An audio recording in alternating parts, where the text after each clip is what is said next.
Good morning everyone. सभी को voice clear आ रही है?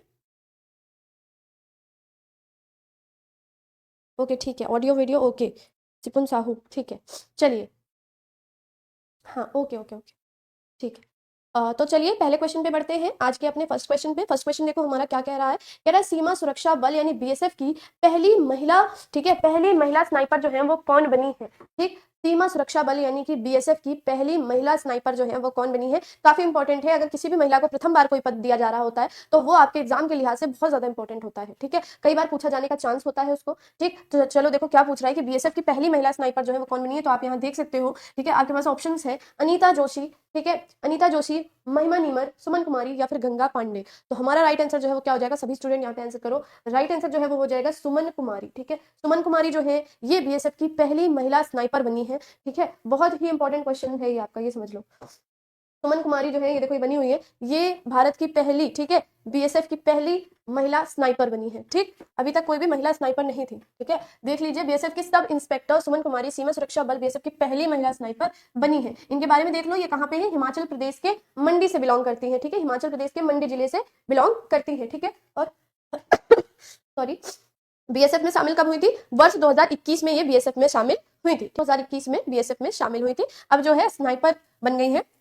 चलो अब ये देखें, यहाँ पे महिलाओं की बात की गई है तो ये देखो, ठीक है, कौन नहीं जानता इनको, बहुत ही लोग जानते हैं और बहुत इंपॉर्टेंट आप, बहुत क्वेश्चन भी बने। अवनी चतुर्वेदी ये देश की पहली महिला फाइटर पायलट बनी। ठीक है, अवनी चतुर्वेदी। दीपिका मिश्रा की बात करें तो विंग कमांडर बनी। ठीक है, दीपिका मिश्रा भारतीय वायुसेना में वीरता पुरस्कार से सम्मानित होने वाली पहली महिला अधिकारी भी बनी। ठीक है, विंग कमांडर बनी और वीरता पुरस्कार से सम्मानित होने वाली पहली महिला अधिकारी बनी। बहुत बड़ी बात है। ठीक है, महिलाओं के क्षेत्र में अभी तक किसी भी महिला ने ये नहीं किया था। ठीक है, अब शिवा चौहान के बारे में देख लीजिए। सियाचिन ग्लेशियर के सबसे ऊंचे युद्ध क्षेत्र कुमार पोस्ट पर तैनात होने वाली पहली महिला अधिकारी बनी। कौन, शिवा चौहान। ठीक है, सियाचिन ग्लेशियर जहां पे टेम्परेचर माइनस में रहता है। ठीक है, जल्दी किसी को जो है, हर किसी की हिम्मत नहीं होती लेकिन पोस्टिंग दी जाती है, क्योंकि कहते हैं अगर किसी ने सियाचिन में काम कर लिया, बोला जाता है, तो क्या होता है कि फिर वो हर जगह जो है, हर जगह के लायक हो जाता है। क्योंकि सियाचिन ऐसी जगह है जहां पे काम करना सबके बस की बात नहीं है, क्योंकि वहां इतनी ज्यादा ठंड पड़ती, इतनी ज्यादा ठंड पड़ती, और इतनी भयंकर ठंड में हमने देखा है कि हमारे देश के जवान जो है वो तैनात रहते हैं। स्नोफॉल हो रहा है पर वो अपनी जगह अड़े हुए हैं। ठीक है, तो बहुत बड़ी बात है।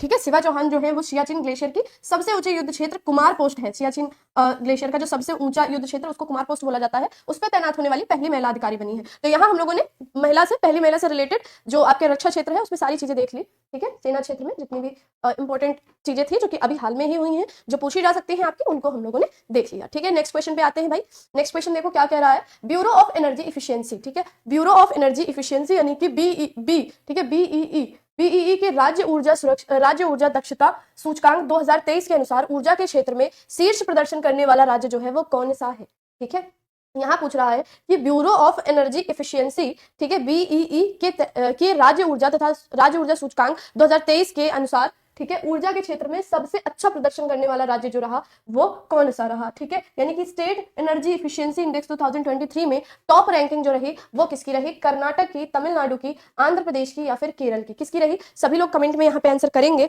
ठीक है, लोग बोल रहे हैं तमिलनाडु शायद। ठीक है, आपके अकॉर्डिंग तमिलनाडु हो सकता है।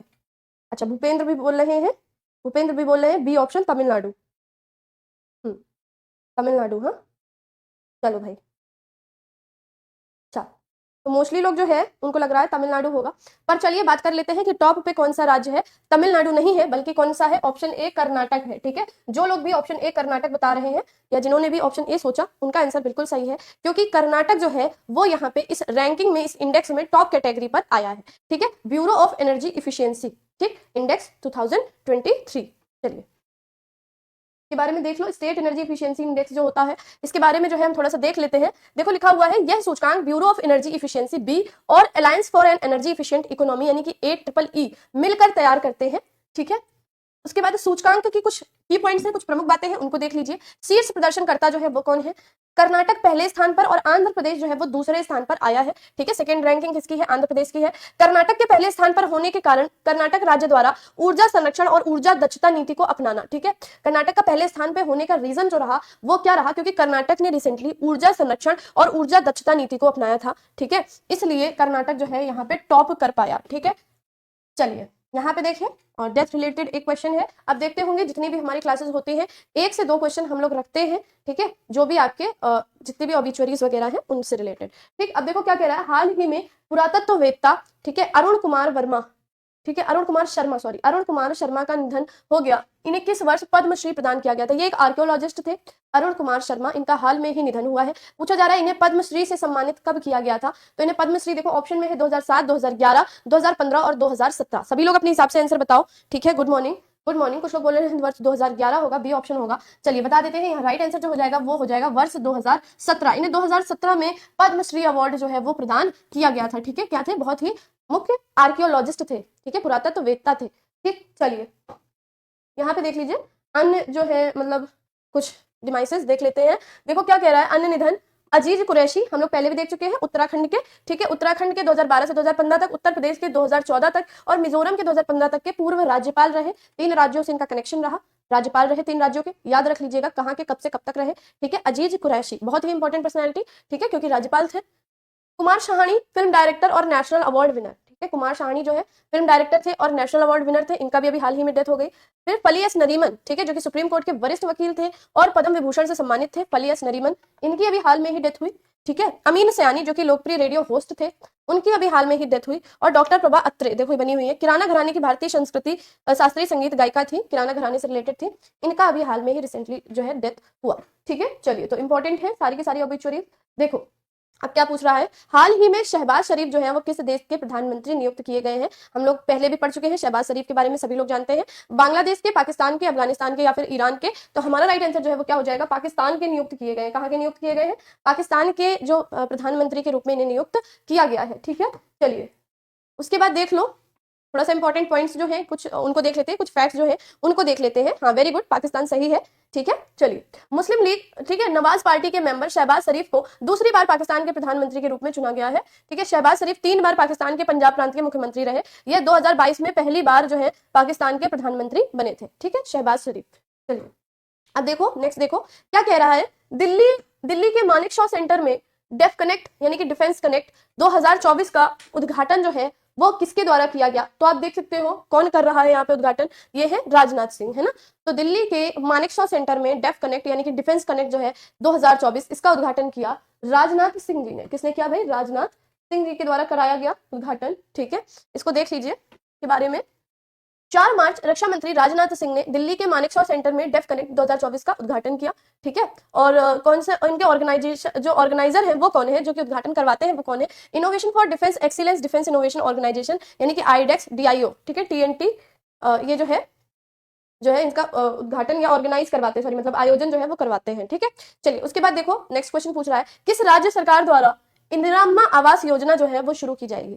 कौन सी राज्य सरकार के द्वारा इंदिरा अम्मा आवास योजना जो है वो स्टार्ट की जाएगी? आपके पास क्वेश्चन में पूछ रहा है आंध्र प्रदेश, तेलंगाना, कर्नाटक और केरल, ठीक है। तो हमारा राइट आंसर है वो क्या हो जाएगा भाई? तेलंगाना हो जाएगा। तेलंगाना राज्य के द्वारा जो है इंदिरा अम्मा आवास योजना जो है स्टार्ट की जाएगी। हम लोग जान लेते हैं कि क्या है ये आवास योजना, इसके बारे में थोड़ा सा डिटेल में जान लेते हैं, ठीक है। देखो लिखा हुआ है योजना के पहले चरण में, जब योजना का फर्स्ट फेज होगा उसी में देखो लिखा हुआ है प्रत्येक विधानसभा क्षेत्र को 500 मकान दिए जाएंगे, यानी कि पर्टिकुलर जितने भी मतलब विधानसभा क्षेत्र आएंगे, ठीक है, जहां जहां से लोग खड़े होते हैं उन सबको 500 जो घर हैं वो अलॉट किए जाएंगे, ठीक है। तेलंगाना राज्य की कुछ अन्य योजनाएं जान लेते हैं, कुछ अदर स्कीम्स देख लेते हैं, ठीक है। जैसे कि एक योजना है चेयुथा योजना, जो कि किससे रिलेटेड है? हेल्थ से रिलेटेड है, स्वास्थ्य से संबंधित है, चेयुथा योजना। महालक्ष्मी योजना जो है वो महिला सशक्तिकरण से यानी कि वुमेन एम्पावरमेंट से रिलेटेड है, ठीक है। शादी मुबारक योजना, ठीक, जो कि ये आपका वेडिंग से रिलेटेड है। बतुकम्मा साड़ी योजना, ये भी आपकी कहाँ की योजना है? तेलंगाना की योजना है।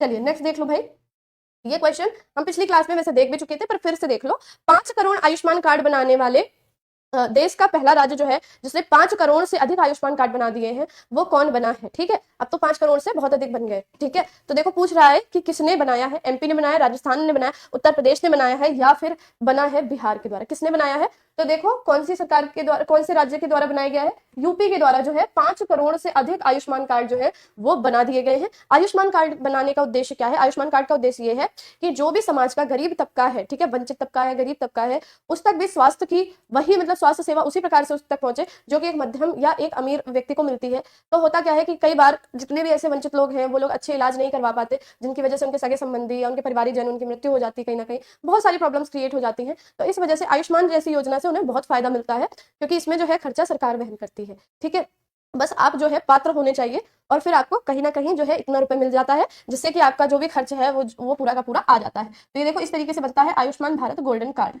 ठीक है, चलिए काफी सारी इसमें सुविधाएं मिलती हैं। ये प्रधानमंत्री जन आरोग्य योजना यानी पीएमजे के अंतर्गत आती है। ठीक है, तो किसने बनाया भाई, यूपी सरकार के द्वारा बनाया गया है। ठीक है, चलिए आयुष्मान भारत योजना या प्रधानमंत्री जन आरोग्य योजना जो है वो भारत सरकार की एक स्वास्थ्य योजना है और उसकी घोषणा कब की गई थी, 15 अगस्त 2018 को की गई थी। शुरू कब किया गया, 23 सितंबर 2018 को किया गया। क्लियर है सभी को। चलिए नेक्स्ट पे बढ़ते हैं। ठीक है, सभी लोग एक बार जल्दी से सेशन को लाइक कर देंगे और शेयर कर देंगे।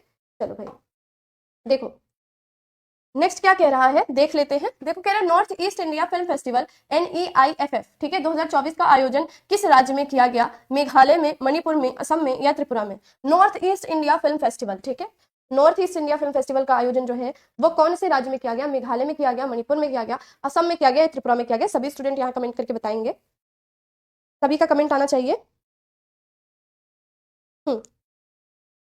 अच्छा, सिपुन बोल रहे हैं मणिपुर, MD बोल रहे हैं मणिपुर। हाँ, और लोग भी बताओ भाई, आप लोग बताओ किसके द्वारा जो है किया गया, कौन सी स्टेट में हुआ। अच्छा, सिपुन ने बताया इम्फॉल, वेरी गुड। ठीक है, मणिपुर की राजधानी इम्फॉल में आयोजित किया गया है, बहुत बढ़िया है। ठीक है, मणिपुर हमारा राइट आंसर हो जाएगा। ठीक है, मणिपुर के इम्फॉल में जो है अभी ये फिल्म फेस्टिवल स्टार्ट हुआ था। ठीक है, इसका ऑर्गेनाइज करवाया जा रहा है, सॉरी। तो देखो मणिपुर की राजधानी इम्फॉल में north east India film festival जो है उसका आयोजन किया जा रहा है। फिल्म फेस्टिवल का उद्घाटन जो है वो मणिपुर की राज्यपाल अनुसुईया उइके ने किया। ये देखो ये बनी हुई है अनुसुईया उइके, इनके द्वारा जो है मणिपुर फिल्म फेस्टिवल का उद्घाटन किया गया। फिल्म फेस्टिवल का आयोजन जो है वो 4 से 7 मार्च तक किया जाएगा। कब से कब तक होगा भाई, 4 से 7 मार्च तक होगा। इस दौरान फिल्म फेस्टिवल में 17 फिल्मों का प्रदर्शन किया जाएगा। कितनी फिल्में का प्रदर्शन किया जाएगा भाई, 17 फिल्मों का प्रदर्शन जो है वो किया जाएगा। भारत का 54वां अंतर्राष्ट्रीय फिल्म महोत्सव जो है वो 20 नवंबर 2023 को कहां पे हुआ, गोवा में हुआ। ठीक है, चलिए नेक्स्ट देखो, किस राज्य की आभूषण कला सिल्वर फिलिग्री को GI टैग मिला है। जैसे हम लोग देख चुके थे वीकली करंट अफेयर में, पर फिर भी देख लो एक बार। यहाँ आप देख सकते हो कितनी सुंदर आर्ट है। ठीक है, ये जो है, ये जो कला है इसको बोला जाता है तारकशी। क्या बोला जाता है भाई, तारकशी बोला जाता है, तारकशी। ठीक है, तो इसमें क्या होता है कि सिल्वर के वायर टाइप के बनाए जाते हैं, तार बनाए जाते हैं, उससे फिर इसमें डिजाइन जो है वो दी जाती है। कोई ये वैसी डिजाइन नहीं होती कि जैसे कि ढाल के दी जाए या फिर नहीं मेटल को गला के किसी उस तरीके से डिजाइन दी जाए, वैसी नहीं, बल्कि इसमें जो है तार बना के डिजाइन जो है दी जाती है। ये कहाँ की फेमस आर्ट हम कह सकते हैं, ये ओडिशा के कटक की फेमस आर्ट है। इसमें क्या है, आभूषण से लेके और भी मतलब डेकोरेटिव प्रोडक्ट्स और पूजा से रिलेटेड जो प्रोडक्ट्स है वो सारे बनते हैं इस तारकशी से। ठीक है, और बहुत सारे आभूषण वगैरह बनाए जाते हैं इसी तारकशी के द्वारा। तो ये कहाँ की आर्ट है, ये है उड़ीसा के कटक की। इसी तरीके की कुछ कुछ जो है तारकशी राजस्थान में भी चलती है। ठीक, तो पर सबसे छत्तीसगढ़ होगा। अच्छा, स्टूडेंट्स बता रहे हैं छत्तीसगढ़ होगा। ठीक है, और लोग बताओ। चलो भाई, स्टूडेंट्स ने बोला है छत्तीसगढ़ होगा। चलो भाई बात कर लेते हैं, राइट आंसर हमारा क्या हो जाएगा, झारखंड हो जाएगा। ठीक है, झारखंड में एक जगह है सिंदरी, वहीं पे ये सिंदरी जो उर्वरक संयंत्र है वो स्टार्ट किया गया है। ये देख लीजिए, हाल ही में प्रधानमंत्री नरेंद्र मोदी ने हिंदुस्तान उर्वरक और रसायन लिमिटेड के सिंदरी उर्वरक संयंत्र का उद्घाटन किया है। सिंदरी उर्वरक संयंत्र झारखंड के सिंदरी में स्थित है। ठीक है, क्लियर है सभी को। बहुत ही इंपॉर्टेंट करंट अफेयर थे आज के, और अब करंट अफेयर जो है हमारे आज के समाप्त हो गए हैं। आई होप आज के करंट अफेयर्स आपके लिए बहुत ही बेनिफिशियल रहे होंगे, सारे करंट अफेयर आपको अच्छे से समझ में भी आए होंगे। तो इसी उम्मीद के साथ कि आपको क्लास अच्छी लगी होगी, क्लास को लाइक और शेयर कर दीजिएगा। मिलते हैं अपनी नेक्स्ट क्लास में, तब तक के लिए जय हिंद, जय भारत।